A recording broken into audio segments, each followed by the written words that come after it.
Reporting on the games you love by people who love to game. The MMO Reporter Network.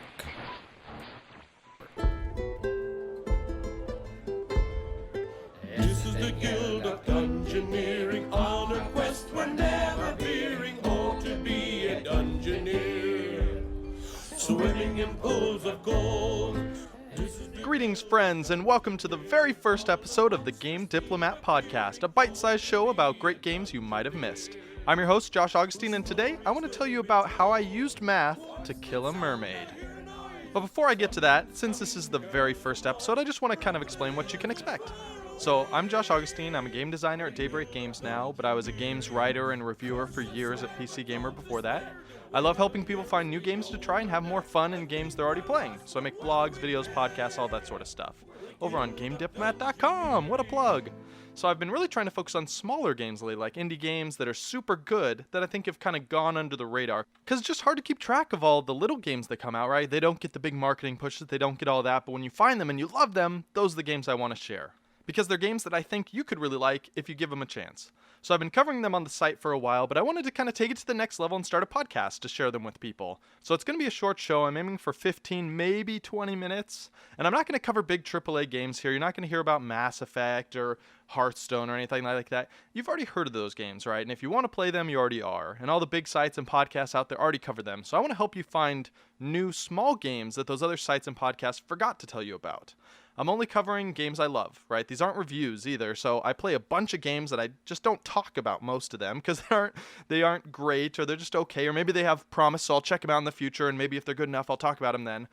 But every time you see an episode about a show, it's because I love that show, and I think you might love it too if it sounds like something that you'd be into. So anyways, let's get into the episode, right?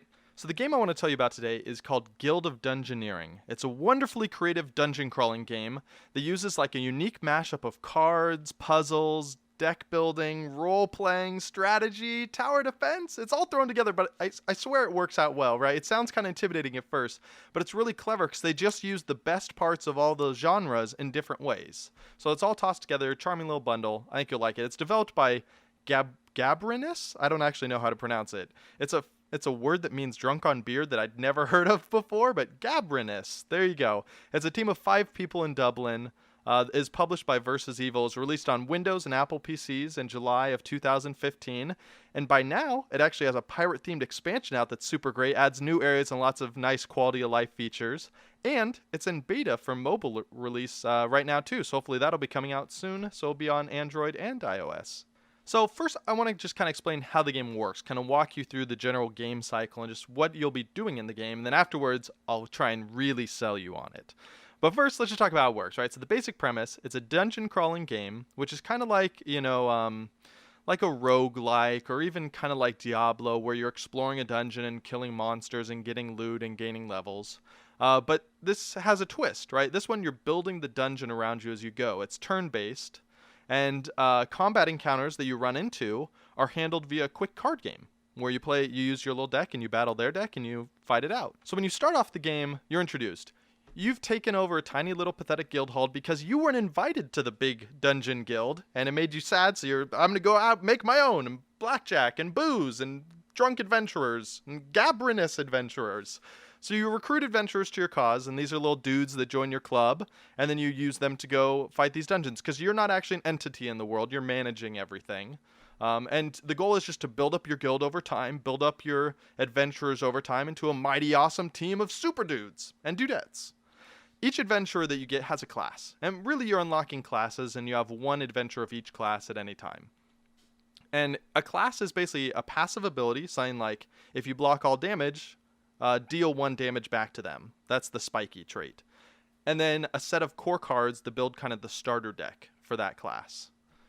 And so they have everything from barbarians, the classic adventurers, rangers, barbarians. Barbarians are out there, using their card. One of their cards is called Howl, and it deals heavy damage to the enemy, but also hurts himself. So he's the berserker out in the field. And the rangers are all about attacking quickly. All their physical attacks go faster, or if they were already faster, they deal more damage. So they're kind of pinging you from afar. But then this is where the game gets good, right? Because if it's just traditional fantasy, okay, I'm kind of interested. But check this out. They go all the way. They've got mimes. That's one of the classes, right? And they're one of my favorite abilities of theirs. One of the cards that's in their deck is Imaginary Box. And what it does is it blocks an incoming attack. So you just picture the mime building the imaginary wall in front of him to block the attack. And then it boosts your next attack if it blocks something. And then there's cardomancers, right? So class is basically like a card game nerd stereotype with lots of card puns and tricks. They'll be really fun to people that have played a lot of card games over time. The best is their passes. If they take too much damage at once, they start complaining about the rules, and then they get to draw another card because this game isn't fair. And then, of course, the pirates, right? So let's just look at the 3 classes that came out with the pirate expansion. This will just give you a good idea of the balance. They have swashbuckler. Okay, cool. Pretty standard pirate class. Got, you expect, a cutlass, maybe a pistol. That's cool. Got a drunken sailor who's all about, like, swinging out and hitting himself sometimes and accidentally dodging out of the way because he's just stumbling. And then they have the H2O-mancer, which is kind of what you expect, like a water-mancer, but it's just a really clever twist on it. So, all right, so you've got your adventures. You take them into dungeons to defeat quests. And each dungeon has one quest. You defeat it, the dungeon is gone. You finished it, you move on to the next one. But in each one of those, you're adding on to your starting deck of cards with equipment. So as you go through the dungeon, your adventurers reset every time they start a new dungeon and start getting new loot inside the dungeon. So it's what do you get? And loot can add stats or passive effects, or, and this is what's really cool, put new cards in your deck. So you can find a really cool weapon, right? And it adds really powerful cards to your deck. So that as you're playing, suddenly you can draw these really good ones. Or you can get stuff like a wooden stool, for example, which is fun. It adds a simple attack card to your deck and a simple block card. But it also adds a stupidity card, which is one of my favorite things in the game. It's just a blank card that just has a bunch of question marks on it. It does nothing. It's basically a wasted draw, so it's a downside. So there's really fun pros and cons because sometimes you find a really good piece of armor, but it makes you dumb. And it's like, ooh, it gives me 3 health, which is huge, but do I really want to add a stupidity card? It might not hurt you, right? Because if you're drawing enough cards, maybe it's okay. You never have to play it. But it could also come up right when you're about to win and it loses you the game. So there's just really fun ways to build your character each time you run through the dungeon, right? So that's just half of it, though. And that alone sounds kind of interesting to me. I'd play the game. Sounds cool. But what really gets me is you build the dungeon as you go. So you'll have a separate deck of cards, and I think it's just auto-generated from the dungeon. You don't get to upgrade it or do anything. Where every turn, you get to play 3 cards. And the dungeon is basically a set of tiles. And when you start the dungeon, there's floating tiles out in space, essentially. So there's a bunch of gaps, but there's rooms with bosses, rooms with traps, rooms with treasure, and your dude starts somewhere. And then you build tiles. So you get a tile and you're like, ooh, this is a 4-way crossing. Ooh, this is really good. I can put it right here and make sure I get to all these places. Or, oh, this one's not a U-turn, but like a left turn tile. So you have to put it there and figure out how you can get where you want to go. So every dungeon and every turn is almost like a little puzzle that you have to solve with the pieces. And the cool thing is, it's a lot about manipulating the adventurer because you don't directly control him, right? He chooses where he wants to go, and little footprints on the map show you where he's thinking of going next turn based on what's on the board right then. And so if you see, oh, God, he's running towards the huge boss. He's just going to get killed. This is not good. And you look at your tools. You're like, okay, I have a turn piece, and I have a big pile of treasure. So I'm going to put a turn piece there and put a room filled with treasure. And he's immediately like, ooh, is that something shiny over there? I think I'll run over there instead. And so a lot of it is looking at the dungeon scene like, okay, there are these small monsters around these corners, and I have some small monsters I can put down for him to fight early on, too. And then the boss is over there. How do I build the dungeon in a way that he's going to take the route I want so that he's hitting the weak stuff first, then builds up to the medium guy so he can get better loot, and then doesn't get to the boss until he has everything he needs? It's really rewarding when you get it right, and it makes you feel really smart. And it's just another way to kind of succeed at the game. And this is the sort of stuff where I was talking about where they mash a lot of genres together, but it's not overwhelming because you're not playing an RPG, a strategy, and a card game all at the same time. You play them at different points during the game. And so there's lots of times like, maybe I'm really good at card games, but I'm not very good at strategy. It's okay, I can kind of make up for it. I may have my dude fight hard encounters on accident because I built the dungeon poorly or didn't think it through, but if I'm good at card games, that's fine. I can handle the hard encounters because I'm good at card games. But if I'm not good at card games, I can build the dungeon in a really good way that kind of soft steps through it, make sure he's always fighting weak guys early and getting lots of treasure for my team. There's just a lot of fun ways to succeed. All right, but here's the thing. You're not always going to succeed because in this game you die a lot. And it's okay. It's a part of the game because your Dungeoneering guild repopulates the classes. I think you have to wait one round. So if I take my Mathemagician in and he dies, then for the next dungeon I need to take another class, but then the Mathemagician will just pop back. And, well, actually it'll be a different one, same class, all that sort of stuff, But they did add a new feature where you actually gain battle scars. So if you're really good and you can make sure your Mathemagician never dies, he'll get battle scars over time, which give him perks. But even if he doesn't, and most of the time I die a lot, it's okay because you just start again, and all the upgrades you're doing are earning currency for your guild and upgrading your guild, unlocking new rooms, earning new traits, upgrades for the classes, getting boons that help your guys in the dungeons every time. And so you don't really lose a whole lot when you die, and that's awesome. So it's a lot of going into the dungeon, trying it out, seeing how it works, trying tricks, and if you get bad luck on the loot that drops, that's okay. You'll get better luck next time. Just get to try again, no punishment. So upgrading your guild, like I kind of mentioned, that's the key goal. So that's how you're going to unlock new classes, get to new dungeons, get more powerful over time. And so that's kind of the core gameplay loop. You're taking dudes into dungeons, getting currency, beating encounters to unlock new areas, and then using kind of the global currency that you get to upgrade your dungeon and get more powerful over time. All right, let's talk about why you should play it next. This is going to be the second category of the show. And I'm going to try and convince you in 3 words. Deck building, replayable, and Mathemagician. So I know I kind of teased this earlier, but I've really got to tell you about this class because it's just so much fun. I think it kind of symbolizes just how quirky and fun this game is. Right? So Mathemagician is one of the advanced classes. It's tier 3. You don't get it till a lot later. But you actually have to do math if you want to be really good at it. So a lot of people are never going to unlock this class because they have no interest in doing extra math when they're playing games. But for people that kind of want that extra challenge, it's really cool. So his passive ability is his attacks are boosted whenever his opponent has exactly double his health.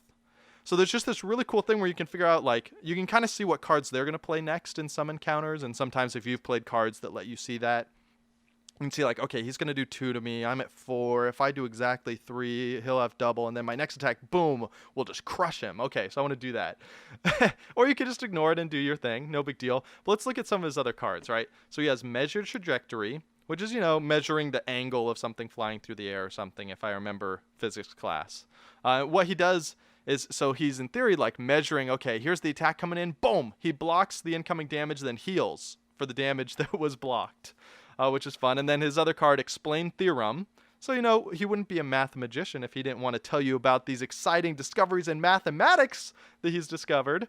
It's a strong ability and funny, right? It deals damage to you, and if that damage is successful, it adds a stupidity card to your enemy's deck. So you go up and you're like, let me tell you about how I solved X equals Y. And then they're like, oh, I don't even understand. I'm so dumb. And so, like we mentioned earlier, stupidity cards are those blank cards that they could draw later and suddenly do nothing. So it can be really strong. All right. Let's talk about some other reasons why you should play this. Dungeon delving is just fun. Learning how to effectively build the dungeon around your adventure's objectives, and especially what the quest is, it's really rewarding. And it's intuitive because they only get like, I think 5 or 6 tiles by default each time. You can get gear that gives you more tiles or upgrade your guild so you get more tiles to choose from. But you just look at it and there's not a ton of options, right? But you have a few different room options, maybe 1 or 2 monsters and maybe a treasure. And just figuring out what to do with those and making it efficient is just really fun and rewarding. It's just a new puzzle every time. And some of the boss encounters actually are really cool puzzles. So one of the very first boss encounters, spoilers if you care about it, it's this giant boss and it's chasing you. The dungeon is basically like a long corridor. You're at one end, the boss is at the other. And then there's some other tiles floating out in space that have like fountains or shrines where you can potentially get buffs or debuffs. And you have to like build the dungeon in front of you to keep moving forward as it's chasing behind you based on the tiles that you get. And so I'm frantically throwing down these tiles and throwing like the weak monsters in front of me so I can fight them and level up and get gear hopefully as I'm trying to run away from the boss. But the boss is catching up on me. It's moving way too fast. It's some giant dragon or something. It's moving like 3 tiles a turn and I'm moving 1 or 2. And then I realize that if I threw a monster behind me, the boss will stop and kill the monster. He'll like get distracted and eat the monster and end its turn. And so then suddenly I'm like, oh, I got this. So now I can play 3 tiles a turn. So I need to place a tile in front of me, place a monster for me to fight, or a treasure for me to loot, and then also throw a monster behind me, and kind of balancing. Some turns you're like, ooh, I have so much treasure in my hand. I just need to throw it all down. It's okay. The boss will get a little closer, but I can deal with it, right? And so it's just this panic. And sometimes you're just, oh no, I don't have any tiles that fit the dungeon I've built. Like sometimes you build yourself into a spiral and you're in the middle and just like, I'm hosed. And you just wait there waiting for the boss to come. Please, please let me get lucky in the card fight. And there's just a lot of really fun encounters like that. I will say though, a couple of the boss fights use that same mechanic early on, but with the expansion and later ones, they try new things, but it did get a little repetitive at times, but I thought it was fun, so I didn't mind. And honestly, even if I ran the same dungeon over and over and over again, which did happen occasionally when I was really bad and I couldn't figure out how to beat an encounter because I was just kind of being dumb about it, because you just kind of keep trying it again until you can beat it. The tiles you get and the loot that drops and all that is randomized each time. So your deck is totally different every time. The monsters are totally different. The equipment you get, the tiles, the way you build the dungeon, the things you explore is totally different every time. So even when you're doing the, quote, same dungeon over and over again, it's different every time. It's really fun. All right, the art style is another reason you should try this game. I can't believe I haven't talked about this earlier in the show. We're already past 15 minutes. Oh, my word. All right, so it's almost like someone is drawing a D&D campaign on graph paper. The background is actually graph paper, and everything in the game looks like it's like cut out on pieces of paper and kind of hand-drawn and colored, but in a really cool way. It doesn't look cheap or kind of bad. It looks really crisp and cool, but as if like a really good artist had drawn all this stuff out. And so it works really well with the tile pieces because you're connecting in the dungeon and you look at it and it's just gorgeous and you're like, man, this is what I wish I had been able to draw when I was in middle school, right? I was doodling stuff on papers in math class or whatever. And this is like the dream of what I wish I had been able to draw and look. It's just really unique. It's cool. All right, another reason. The game is stress-free. I originally tried this game when I was looking for something I could play while eating. There's no time limits, no reaction requirements. It can play entirely with the mouse. It's perfect for casual play. When my son comes up and pulls my arm, I can just stop playing immediately and come back later. It's fine. You're just waiting. It's turn-based. The card game, building the dungeon, everything. There's no time limits. It's just a really fun stress-free game. And actually, they're testing mobile versions right now. I mentioned that earlier. I think it's going to be awesome on the phone. It's going to be perfect for just pick up and play, pause and stop whenever you have time. I think that's going to be a great platform for it. All right, couple other reasons, just rapid fire near the end. Has a really witty sense of humor, which you probably have gotten from my examples so far. It just keeps me smiling the whole time. The classes are surprisingly deep. All the passives kind of spark ideas for different play styles and strategies. So trying the different classes and seeing how they work and the different tactics you can take with each of them is just really fun. And last reason, I mentioned you kind of die a lot, you lose a lot, but losing doesn't feel bad. There's no penalty like I kind of mentioned. So if you make a mistake, it's okay. Just try again. No big deal. No harm, no foul. You just get to play. That goes into the stress-free thing again. It's just a fun, peaceful game to play. All right, so hopefully I've sold you on the game. It sounds like a game you want to try or at least check out a video of, which you can conveniently do on my blog, gamediplomat.com. On this show, I did a whole write-up, just some nice bullet points, kind of a shorter version of everything I've explained on here about the things that are great about the game. I put links to all the places you can buy the game, Steam, Godel Games, Humble Indie Bundle, Versus Evil's site, all that stuff, and a video of me playing through the game for an hour. So, and I kind of talk through and kind of go in depth and give a lot more examples of the things I'm talking about on here. So if you think it's something you might be interested in, check out the video. And if you want to buy it, it's only $15, or if you're listening to this soon after I record it, it's on sale for $7.50 during the Steam Summer Sale right now. So you can check that out. But if you don't want to buy it, you can get it right now for free. What? Because we're entering the quick community segment where you win stuff and I answer questions. Isn't this exciting? The very first episode, you don't know what to expect. You don't even know what segments exist. Spoilers, there's not much after this. So first up, we got a trivia question. It's a multiple choice. You got 4 options. You send me the answer. I'll read out all the winners on the show that gave the right answer, and one random winner will get a copy of the game for free. I'm hoping to get a key from the publishers, but if not, I'll just buy it and send it to you. And everyone else that wins gets hugs. Congratulations. All right, so here's the trivia question for Guild of Dungeoneering. In Guild of Dungeoneering, which of these items do you think gives the most stupidity cards when equipped? So just a reminder, stupidity cards, when you equip this item, it means that this item makes you stupider and it hurts your deck, but it usually comes with good stats. So here are your 4 options. troll femur, newspaper hat, male coif, or straitjacket. So pick the answer you think if you've already played the game or if you jump out and play the game this week because of this episode. Find the answer, send it to me. I'll read out how you can contact me below, and I'll pick a winner. All right. This is the next section of the show where I'd normally answer a question, but I don't have a question because this is the first episode, so I'm going to ask myself a question. Josh, who's your favorite pirate character? Since this game has a great pirate-themed expansion. Josh, I'm glad you asked that. My favorite pirate is Guybrush Threepwood, a mighty pirate from Monkey Island, of course. The greatest adventure game ever made, maybe the best game ever made.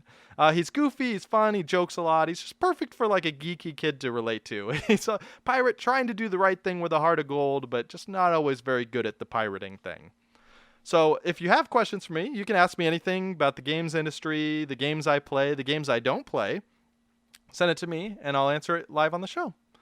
And if you enjoyed the show, you can leave a review on iTunes, which is super helpful, especially early on. That's how iTunes chooses to show the podcast to other people looking for podcasts about games or indie games or anything like that. So if you leave a 5-star review, I'll read that out on the show. Keep it quick, though. This is a quick show. I'm looking at you. All right. If you really enjoy the show, you can donate at gamediplomat.com/donate. Or, hey, just send me feedback or, even better, suggest a game you think we should cover on the show. You can leave a comment on the blog, gamediplomat.com, or contact me on Twitter directly at jaugustine. And, of course, that's where you can send your answers for the trivia question for this week and hopefully win a copy of Guild of Dungeoneering. And if you want to talk with me more, or, hey, the cool people that listen to the show, you can join our Slack channel. Slack is a nice group chat program. We just created a channel there. We have 4 people in it. We're talking about games. But if you joined, it could be 5. And how exciting would that be? We're talking there all day, every day. There's a link in the About Us page on gamediplomat.com. Check it out. It's also a link to our Steam group there, where we aren't talking or chatting in there, but it's a nice way to see all the games that we've featured on the show. So every time we feature a game on the show, I'll make sure it's listed in the curator list of that group so that you can always see the games we're talking about and find them really easily. All right, and even if you don't do any of that, if you don't want to answer stupid trivia questions, if you don't want to talk to me at all, thanks for spending your time with me today. I hope you found a new game to play, and we'll see you next time. Dungeoneering on a quest, we're never veering. Oh, to be a Dungeoneer, swimming in pools of gold. This is the Guild of Dungeoneering. All the monsters keep appearing. Oh, to be a Dungeoneer, whose stories will be told. What's that sound? I hear a noise. Something's coming, girls and boys. Run for the hills and far away. We're the Guild of Dungeoneering. Curse and swear, but don't despair. The way out of here must be over there. I think we're lost, but what do we care? We're the Guild of Dungeoneering. Thanks for watching the video, everybody. Don't forget to check out all the other podcasts at MMOreporter.com or by clicking on any of the links here. And please check out our Patreon campaign at patreon.com/MMOreporter. Thanks, everyone, and see you in game.